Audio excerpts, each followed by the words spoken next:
Well, hello Internet, and welcome to part 23 of my Designs Patterns video tutorial. Today we're going to talk about the interpreter design pattern. So what is the interpreter design pattern? Well, as I was first taught about this pattern, the professor said this exact line. I wrote it down in a notebook. The interpreter pattern is normally ignored, and I've seen many places online this pattern is almost never used. Well, I'm going to show you in this tutorial how to do some really cool things with the interpreter design pattern. However, there's one caveat. If you do not like Java Reflection, you might as well stop this video right now and stop watching it. Also, if you are here for just a complete copy of the Gang of Four book and their interpretation of the interpreter design pattern, while I will, for the most part, stick to that, I am going to make changes. So if you don't like that fact, also go watch somebody else's video. If you do, however, want to see how to do some really cool things with the interpreter design pattern, you're in the right place. And let me just show you what we're going to do.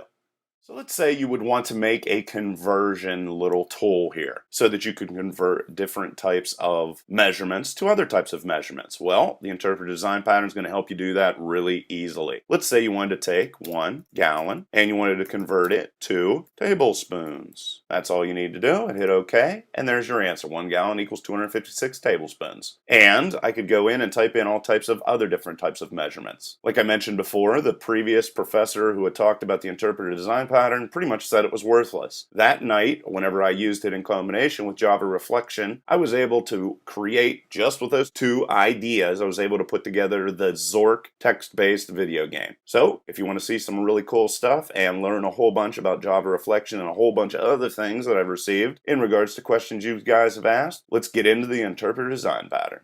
So like I said before, I find it extremely useful if used in connection with Java Reflection techniques, and pretty useful in general. It is basically just used to convert one representation of data into another representation of data. What you're going to have is mainly 3 pieces, and this all comes from the Gang of Four book to a certain extent. You have the context, which contains all the information that is going to be interpreted. You have the expression, which is going to be an abstract class that's going to define all the methods needed to perform the different types of conversions. And then you're going to have the terminal or concrete expressions, which are going to provide very specific conversions on different types of data. So let's look at this in sort of a UML class diagram. Okay, on the left, you're going to have your client that's going to ask for certain information. That information is going to be stored in what is called the context. And you can see that right here, conversion question. Then you're going to have all sorts of responses and different informations going to be relayed from the context over to concrete expressions that are all going to extend this abstract class. And you can see a very specific example. What I'm going to do here is say, okay, you're going to give me gallons. In exchange, I'm going to give you either gallons, quarts, or pints. Or if you give me quarts, I'm going to give you gallons, quarts, or pints as a response. So that's the basic idea of how the interpreter design pattern works. So let's jump into the code. Okay, so here I am in the conversion or the context. I call this conversion context.java, and I'm going to define a whole bunch of different things inside of here. So string conversion question is going to be the question they're going to send, like I showed you in the example, which is, 1 gallon to whatever you want to convert it to. And all the code is available underneath this video. It is heavily commented. If you have any questions, of course, you can always leave questions down below. Then I'm going to have conversion response. And then I've also found the need to store from conversion, which would be something like gallons, which is what I'm going to be converting from. And then I'm also going to just store inside of here a string, which is going to be to conversion, which is going to be what I want to convert to. So let's say tablespoons or pints or whatever you want. And then I'm going to create a string here, string array, and it's going to be parts of question. And it's going to store everything in individual pieces. So then I need to create my constructor here, and it's going to be passed a string, which is just going to be the input that is received from the user. And then I'm just going to go this, actually I don't have to do that, I can just do conversion question is equal to whatever the input is. So that's easy. And then I'm going to go parts of question. I'm covering a lot of things I've received questions on in this tutorial also. And I'm going to split that string into pieces based off of spaces, and then get input. Let's just copy that right there. I'm just going to create this, so it's going to be public string get input, and it's just going to return conversion question like that. So there we got that all set up. And then I need to get my from conversion. And you can make this very, very sophisticated. Like I said, I created a Zork game from that, which I was going to actually go over, but I just figured it would be way too long, so I'm going to try and simplify it. And then what I'm also going to do is capitalize this string so that it is easier to work with no matter what sort of questions they ask. So that means I'm going to have to create get capitalized. So let's bounce down here and go public string response get. Actually, just paste that in there, and it's going to get a string, and I'm going to call it word2 capitalize. And the first thing I'm going to do is actually put everything here that is sent to me in lowercase letters. And to do that, just go word to capitalize and to lowercase like that. And then I'm going to make the first letter uppercase. And how you do that is go character to uppercase. And I'm going to go word to capitalize character at the 0 index position, which is, the first character in the string. Put a plus there, and then go word to capitalize and type in substring 1 like that. And that's going to capitalize just my first letter. And then on top of that, I'm going to throw a couple other things. I'm going to put an S on the end of this. So if they say 1 gallon, 2 pints, it's going to work. And if they say 1 gallons or 2 gallons, 2 pints, it's also going to work. So to do that, I'm going to go int length of word is equal to word to capitalize. I'm going to get the length of this. So that's, I'm going to get the length. And then I'm going to say if word to capitalize dot character at, and I'm going to type in length of word minus 1, which is going to get me the last character inside of this guy. And then after this, I'm going to say is not equal to S. Well, then I want to put an S at the end of it so that we'll be able to once again to work with gallons or gallon. So we're going to go word to capitalize is equal to new, and to insert a character into the end of the string, I'm going to use a string buffer and go word to capitalize, and then after that go insert, and then we're going to say length of word, comma in there, and then I'm going to say that I want the index, the very last index in this string, to be changed to S, and then I have to call toString and then put that there. So that's going to insert the letter S at the end of the string if it doesn't exist, which we checked right there. So that's kind of neat. And then after we've done all of that, we're going to go return word capitalize, and there it is. It's all set up. So there's a whole bunch of different things we just learned, so that's kind of cool. Let's give myself some space. So there's get capitalized. And then I'm going to do to conversion, which is going to be what do we want to convert from to. So we want to go from gallons to pints. Okay, well that's what to conversion is going to have inside of it. So we're going to go get lowercase, and we're going to pass it parts of, because I know what type of string they're going to be sending me. We can change this to 3 like that, because I know what they're going to be sending me is going to be something to the extent of 1 gallons to pints. Okay, so 1 is going to be this guy, see, gallons right there. And then 3, of course, is going to be 0, 1, 2, 3. That right there. So that's going to be what I need to convert it to. Okay, well, I'm using something else here, get lowercase, so I need to create that. Let's just get that out of the way there. And I'm just going to bounce right here and go public. I'm going to copy get lowercase. It's going to return a string, get lowercase, and it's going to receive a string, and it's going to be word to lowercase. So we're just going to change this to lowercase like that. And then let's create our little method here. And it's going to be real simple. I'm just going to go return word to lowercase and go to lowercase. So pretty simple. And let's save that. So then we got that all set up. So then we're going to bounce up here again, get some more information. We want to also get the quantity, and we want to convert this into a double because it's a string right now. So we're going to go value of, and then this is going to be parts of question, and the quantity is going to be the very first value passed. Remember, 1 gallons, 2 pints. So the first index is going to be 0. And then I'm going to zoom up here and go double quantity. And then let's make this private as well. And then we're going to go conversion response is equal to parts of question, and I'm basically going to kick out the same thing. It's going to say whatever, like if we say 1 gallons, 2 pints, it's going to say 1, throw a space inside of there, and then we could spit out either this or we could do that, whatever. Let's just throw that in there. So that's going to be 1 gallons, and then after this we're going to go equals, and then later on we're going to put the rest of our conversion information in there. So then we need to output and return some different information in regards to, let's say we want to give them the from conversion. Well, get, and I'm just going to change this to from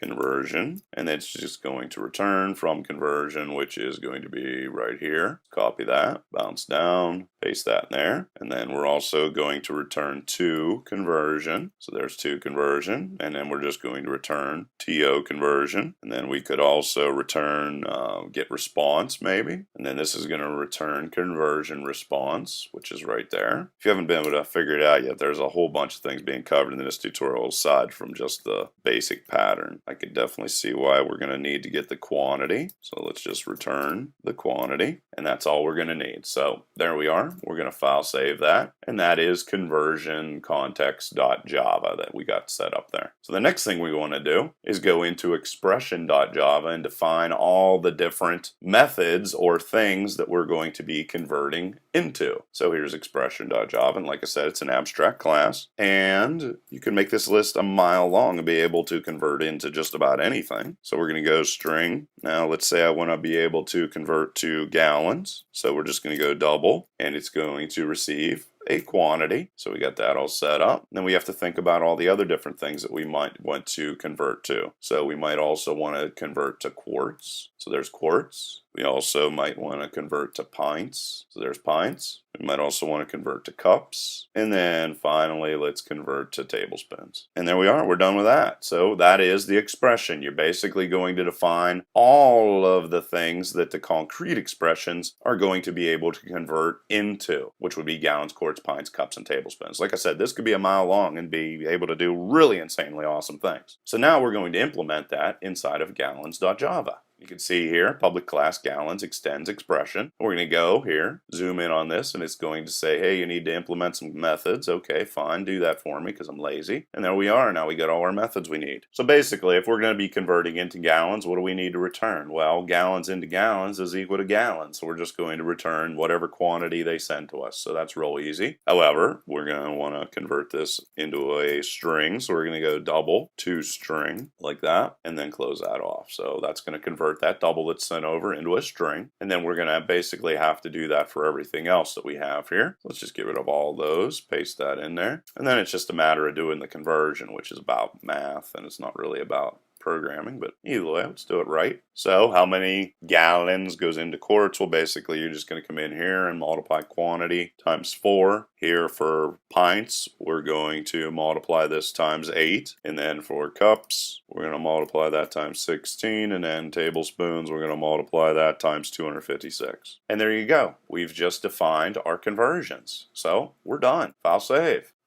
Okay, so now that that's all out of the way, let's go into measurement conversion.java, and let's start playing around with reflection. As you can see here, this is the library, and we're going to use a couple little swing tools just to help us along so that we have our little pop-up that shows on the screen. So the first thing we're going to do is we're going to go jframe frame is equal to new jframe so that we can open our little pop-up on our screen. And then we're going to go string question asked is equal to joption pane, which is our little pop-up whenever we put in show input dialog. And then we just need to pass it the frame that we want to use and the question we want to ask, which is what is your question? And there we go. Now we're going to get our string, which is going to contain the question, and it's going to be up to us to be able to translate this into an answer. So then we're going to go conversion context, which is the very first class that we created, and we're going to go question is equal to new conversion context, which is going to store, remember, the initial response or information that is sent to us, and we're going to pass that question asked, and it's going to be its job to parse it and put it into different forms that we're going to be able to use. Well, then we're going to go string from conversion, which is going to define the object class that we're going to be converting from. See, in this situation, we're going to be converting from gallons to either gallons, quarts, pints, cups, or tablespoons. So from conversion means that we're referring to this class right here. So let's go into that, and to get that, we're just going to go question get from conversion. We're going to call that method we created earlier and open that up. Well, then we're going to need some other information like what are we going to be converting to, or the to conversion. Now, to conversion is going to be a reference to the method we're going to be calling. We're going to be using reflection again, and I'll put a link to a reflection tutorial below if you don't know what that is, and there that is. So this is going to be the class object we're going to be calling, and this is going to be the method we're going to be calling within that class object.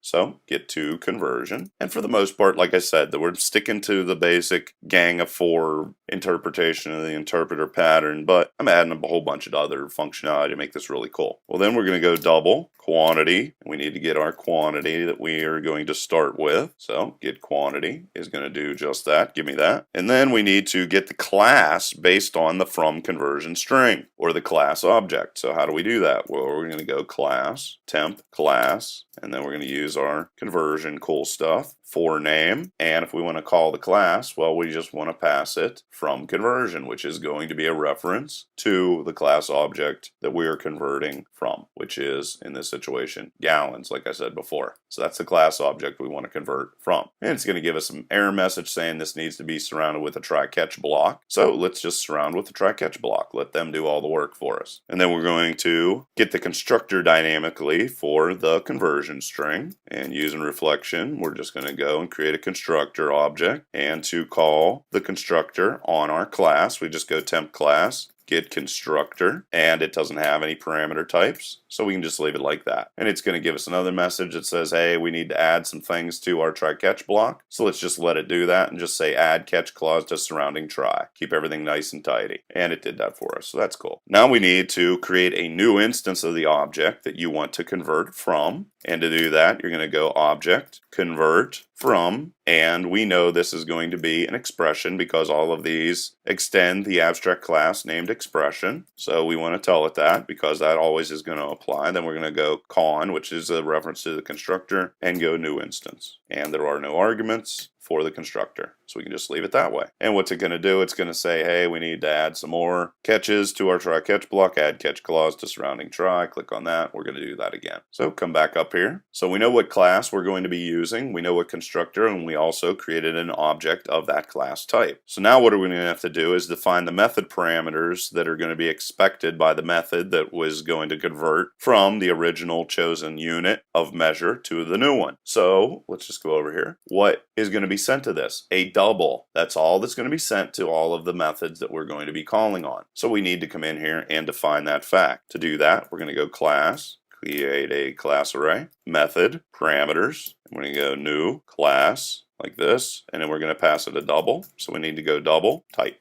And I talk about the other types, but it's integer and all these other things. It's just basic common sense to figure out what type of class we're going to be passing. There's a double, and that's what we're going to be passing. Then we need to get the method dynamically that will be needed to convert into our chosen unit of integer. So we're going to go and create a method object. Conversion method is going to be its name, and to get that, we're going to go temp class, get method, which is another reflection tool. And if we want to figure out what method we want to get, well, we want to figure out what do they want to convert into. And to conversion is a string that contains that name, and that is what we're going to put inside of there. So there's to conversion. And what's going to be passed to the method? Well, this guy right here. So we're going to go method parameters and copy that guy and paste in method parameters. So this is going to be the parameter type, which is going to be a double, which we defined above. And if you want, like I said, the code's underneath this video. Well, then we need to define the method parameters that will be passed to this above method that we just got a hold of. And to do that, we're going to go object, and I'm just going to call this params is equal to new object, and then we're going to pass it an actual double value. And what's that double value we're passing?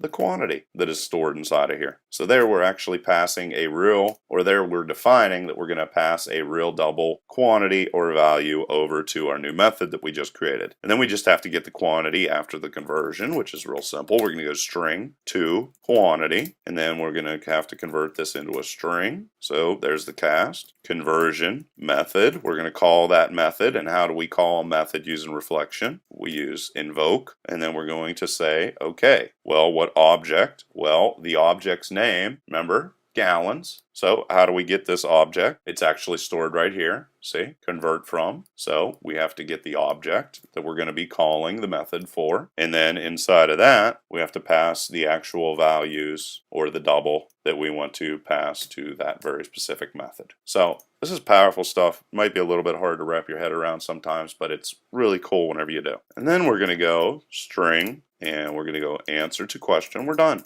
All the hard stuff's done. So if you have any trouble with any of this, chances are it's this stuff right here. And the only reason you're having trouble with it is you don't understand how reflection works. If you study this, you will. You'll know everything you want to know about reflection. So then we need to craft our answer to the question, which is going to be pretty simple. We're just going to go question and get response, which we created earlier, which is going to be the beginnings of this. So let's just go over here. See, get response is right there. So conversion response, and where does conversion response come from? Up here, see? Conversion response, which is going to spit out this guy right here. So if it's 1 gallons to pints, what's this going to spit out? Well, it's going to spit out 1, and then what's it going to spit out? Parts of question, gallons, and then it's going to say equals, and I need to spell equals right. There we are. So that's what's going to come out, and there it is. That's going to be the beginning of our response to our answer. Let's save that, jump back over into measurement. So that's what this guy's going to do. So let's store that in our string here. Or actually, let's just go in here and go plus, and then I'm going to go to quantity is this guy right here. It is the new converted whatever you're converting into. This is going to be a number, and then we'll put a space in there, and then another place, and then we're going to define what are we converting to? Well, to conversion is what we're converting to. Close that off, close that off. And there we go. So that's our answer that we're going to be shooting out. And then all we need to do is shoot our answer out. So we'll go J option, pane, show, message, dialog, and we're just going to go null in this situation. And then the message we're going to provide is answer to question. So let's paste that in there. And then after they click OK, if we want everything to shut down, meaning the program altogether, we're just going to get this done the quick way. We're just going to go frame dispose. And there we are. So when they hit OK, it's going to give them the answer. It's going to do all the things we want it to do. And it's also going to close the program whenever we are done. Now, of course, I also went in and created quarts.java, which is almost identical to gallons.java and pints and cups and tablespoons. So there's all that information. Let's run it, execute, and then as you can see, this little box pops up here. And if we go 1 pint, or let's just say pint, 2 tablespoons, hit OK. 1 pint equals 32 tablespoons. And if we zoom out and hit OK, you're going to see this goes away. And there it goes. So there's how to do some really cool things with an interpreter design pattern. Leave any questions or comments below. Otherwise, till next time.